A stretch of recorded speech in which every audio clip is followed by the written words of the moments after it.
भावा इथेच तर तू चुकतोय यातून आपल्याला त्रास होतो आणि पार्टनरला सुद्धा. ज्यांना इरेक्टाईल डिस्फंक्शन म्हणजेच लिंग ताठ होण्यात अडचण येते, सर्व पुरुषांना पेनिस पंपची गरज असते का? फक्त इंटरनेटवर काही जाहिराती पाहून किंवा मित्रांच्या बोलण्यावरून पंप वापरणे योग्य कधीच नाहीये. आपल्याला लैंगिक क्रियेमध्ये ज्या प्रकारचे इरेक्शन यायला हवे तसं येत नाही. डायबिटीज, उच्च रक्तदाब, हृदयविकार किंवा काही शस्त्रक्रियानंतर ताठ. नमस्कार. आज आपण एक अतिशय महत्त्वाचा आणि एकमेकांच्या मनात असलेला प्रश्न घेऊन आलो आहोत. पेनिस पंप प्रत्येक पुरुषाने वापरायलाच हवा का? की तो फक्त काही वैशिष्ट्यिक पुरुषांनी वापरायचा असतो? यावर प्रसिद्ध सेक्सॉलॉजिस्ट डॉक्टर उमेश मुंदडा काय सांगतात हे आपण आज जाणून घेणार आहोत. डॉक्टर उमेश मुंदडा यांचे आशा किरण सेक्स क्लिनिक 1985 पासून रुग्णांच्या सेवेत आहे. ॲज अ क्लिनिकल सेक्सॉलॉजिस्ट म्हणून गेल्या 40 वर्षांपासून ते सगळ्या दाम्पत्यांना मदत करत आहेत. महाराष्ट्रातील मुंबई, पुणे, नाशिक, कोल्हापूरमध्ये त्यांचे क्लिनिक असून संभाजीनगरमध्ये मुख्य शाखा आहे, जिथे ते सोमवार ते शुक्रवार असतात आणि शनिवारी रविवारी पुणे आणि मुंबईला असतात. आता थेट विषयाकडे येऊया. सर्व पुरुषांना पेनिस पंपची गरज असते का? डॉक्टर मुंदडा स्पष्ट सांगतात की नाही. प्रत्येक पुरुषासाठी पेनिस पंप हा आवश्यक नाहीये. ज्या पुरुषांना नैसर्गिकरित्या व्यवस्थित ताठरता येते, लैंगिक संबंधात कुठली अडचण येत नाही, त्यांना पंप वापरण्याची गरजच नाहीये.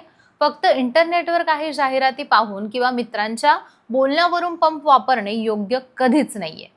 पेनिस पंप प्रामुख्याने त्या पुरुषांसाठी सुचवला जातो ज्यांना इरेक्टाईल डिस्फंक्शन म्हणजेच लिंग ताठ होण्यात अडचण येते. उदाहरणार्थ, काही पुरुषांना ताठरता येते पण ते टिकत नाही, काहींना सुरुवातीला पुरेसा कडकपणा जाणवत नाही, म्हणजेच आपल्याला लैंगिक क्रियेमध्ये ज्या प्रकारचे इरेक्शन यायला हवे तसं येत नाही. मग काय तर आपली पार्टनर नाराज होणार, तरीही आपण लैंगिक क्रिया करून तिला खुश करण्याचा प्रयत्न केला तर ते चुकीचं असतं. यातून आपल्याला त्रास होतो आणि पार्टनरला सुद्धा. त्यामुळे अशा वेळी डॉक्टर तपासणी करून योग्य केस असेल तर पेनिस पंप हा सपोर्टिव्ह ऑप्शन म्हणून तुम्हाला सुचवू शकतात. विशेषतः ज्या पुरुषांना डायबिटीज, उच्च रक्तदाब, हृदयविकार किंवा काही शस्त्रक्रियानंतर ताठरतेची समस्या निर्माण होत आहे, त्यांच्यासाठी काही वेळा हा पंप उपयोगी ठरू शकतो. काही प्रकरणांमध्ये प्रोस्टेट सर्जरीनंतर किंवा काही औषधांच्या साईड इफेक्टमुळे इरेक्शनची समस्या येते.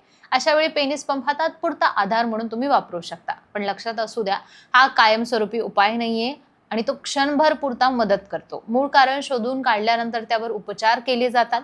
डॉक्टर मुंदडा सांगतात की काही तरुण मुलं फक्त साईज वाढेल या गैरसमजामुळे पंपचा वापर करतात किंवा मग मित्र वापरतो म्हणून फॅन्टसी म्हणून आपण वापरावं, पण हे चुकीचं आहे. भावा इथेच तर तू चुकतोय. या फॅन्टसीच्या नादात तुम्ही खरंच इरेक्शन सुख सुद्धा गमावून बसाल किंवा मग मित्र वापरत आहे म्हणून आपण वापरावं. अर्थातच ही फॅन्टसी, पण हे चुकीचं आहे. इरेक्शन सुख सुद्धा तुम्ही जे ओरिजिनली आहे ते गमावू शकता यामुळे. म्हणूनच जर कोणतीही इरेक्शनची समस्या नसेल तर पंप वापरायची काही गरज नाहीये. उलट चुकीच्या वापरामुळे सूज येणं, वेदना होणं, इजा होणं या सगळ्या गोष्टी तुमच्या बरोबर होऊ शकतात. सर्वजण वापरतात म्हणून मीही हा चुकीचा दृष्टिकोन सोडा. खरं तर प्रत्येक पुरुषाची शारीरिक आणि मानसिक अवस्था ही वेगवेगळी असते. काहींचा वेगळा ताण असतो, भीती असते, नात्यातील तणाव असतो किंवा आत्मविश्वासाचा अभाव यामुळे ताठरतेची समस्या जाणवू शकते. अशा वेळी पंप फक्त वापरून प्रश्न सुटत नाही, तर समुपदेशन असेल, जीवनशैलीबद्दल असेल, व्यायाम असेल, योग्य आहार असेल आणि कधी कधी औषधांचीही गरज असू शकते. म्हणूनच सर्वात महत्त्वाची गोष्ट म्हणजे स्वतः निर्णय घ्यायचा नाहीये. जर तुम्हाला कुठलीही अडचण असेल तर तुम्ही आशा किरण क्लिनिकमध्ये तज्ज्ञांचा म्हणजेच डॉक्टर उमेश मुंदडा यांचा सल्ला घेऊ शकता. पुन्हा भेटूयात परत एका नवीन विषयासह. तोपर्यंत स्वतःची काळजी घ्या.